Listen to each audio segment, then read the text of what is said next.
क्या आपने कभी गौर किया है कि करोड़ों लोगों की इस दुनिया में एक स्त्री की शादी उसी एक पुरुष से क्यों होती है?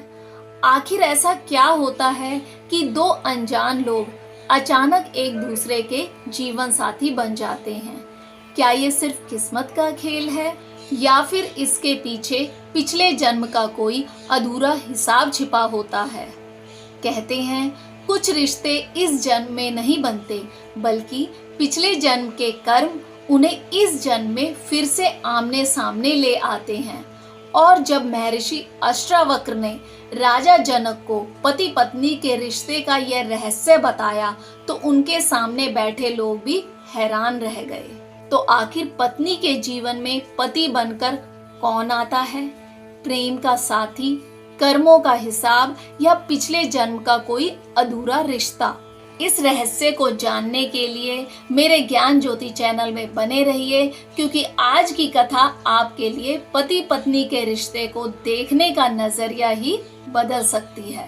जान जाते। प्राचीन काल में राजा जनक के दरबार में एक दिन महर्षि अष्टावक्र विराजमान थे। राजा जनक उनके ज्ञान से अत्यंत प्रभावित थे और समय समय पर उनसे जीवन के गूढ़ प्रश्न पूछा करते थे। उसी सभा में एक विद्वान ने प्रश्न किया, महर्षि, संसार में पति पत्नी का संबंध इतना गहरा क्यों माना गया है? आखिर एक स्त्री के जीवन में वही पुरुष पति बनकर क्यों आता है? क्या इसका निर्णय मनुष्य स्वयं करता है या इसके पीछे पूर्व जन्मों का कोई विधान होता है? अष्टावक्र कुछ क्षण शांत रहे, फिर उन्होंने कहा, राजन, संसार में कोई भी आत्मा किसी दूसरे के जीवन में बिना कारण प्रवेश नहीं करती। प्रत्येक मिलन के पीछे कर्म का कोई ना कोई सूत्र होता है, लेकिन यह समझना भी भूल होगी कि हर पति पत्नी का संबंध केवल पिछले जन्म के किसी एक रिश्ते का सीधा परिणाम है। कर्मों का जाल अत्यंत सूक्ष्म है। राजा जनक ने पूछा, तो फिर पति पत्नी के संबंध का रहस्य क्या है? अष्टावक्र बोले, कल्पना करो, दो आत्माएं अपने पिछले जीवन में एक दूसरे से कोई ऋण, प्रेम, वचन या अधूरा कर्म लेकर विदा हुई। शरीर समाप्त हो जाता है, लेकिन कर्म का हिसाब समाप्त नहीं होता।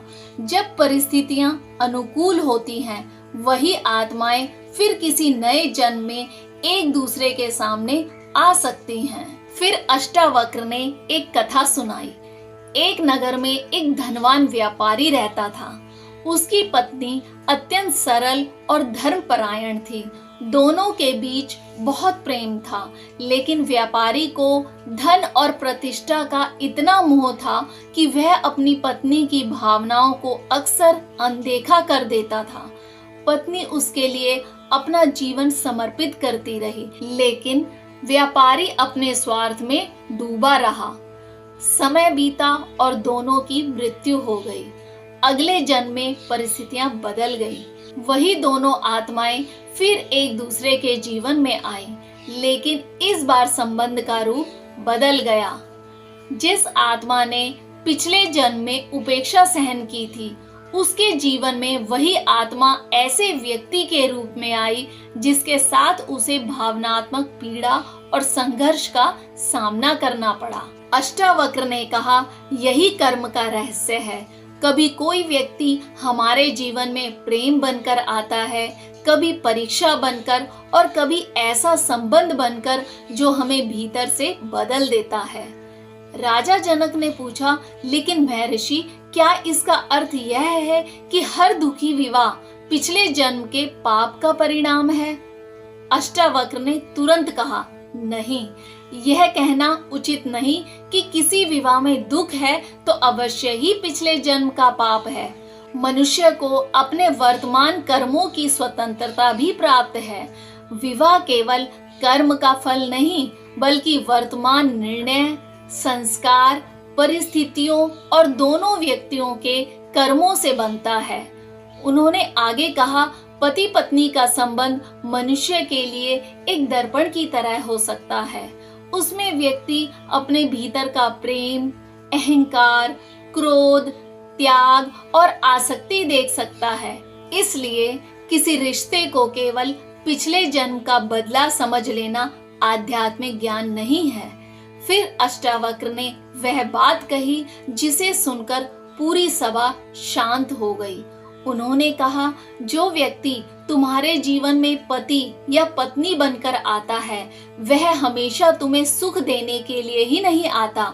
कभी वह तुम्हें तुम्हारे भीतर छिपी किसी कमी का दर्शन कराने आता है, कभी तुम्हारे अहंकार को तोड़ने, कभी तुम्हें प्रेम सिखाने और कभी तुम्हें यह समझाने की सच्ची शांति किसी दूसरे मनुष्य पर निर्भर नहीं होती। राजा जनक ने पूछा, तो क्या पति पत्नी का संबंध समाप्त होने के बाद भी कर्म का संबंध बना रहता है? अष्टावक्र बोले, जहाँ आसक्ति है वहाँ कर्म का बंधन बना रह सकता है, लेकिन जहाँ प्रेम के साथ समझ और वैराग्य आ जाता है, वहाँ वही संबंध आत्मा के विकास का साधन बन जाता है। उन्होंने समझाया कि शास्त्रीय दृष्टि से आत्मा अपने कर्मों के संस्कार लेकर आगे बढ़ती है। कौन व्यक्ति हमारे जीवन में आएगा, यह केवल एक सरल गणित की तरह तय नहीं किया जा सकता। जन्म, परिवार, विवाह और संबंधों में अनेक कर्म, परिस्थितियां और वर्तमान जीवन के निर्णय एक साथ काम करते हैं।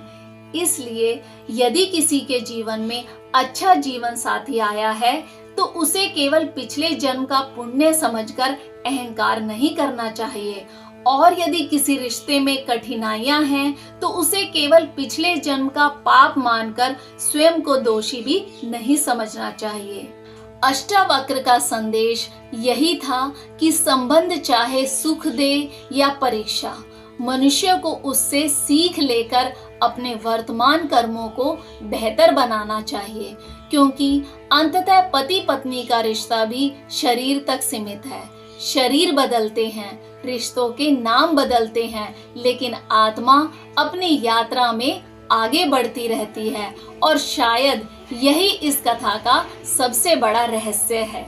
हमारे जीवन में आने वाला हर व्यक्ति केवल हमारा भाग्य नहीं बदलता, कई बार वह हमें स्वयं से परिचित कराने आता है। अगर आपको यह प्राचीन कथा और इसके पीछे छिपा कर्म का रहस्य पसंद आया हो, तो इसे अपने प्रियजनों को शेयर कीजिए, और ऐसी ही रहस्यमयी पौराणिक कथाओं और जीवन के गहरे आध्यात्मिक रहस्यों के लिए हमारे ज्ञान ज्योति चैनल में बने रहिए, और कमेंट में जरूर लिखें, जय श्री राम। जान जाते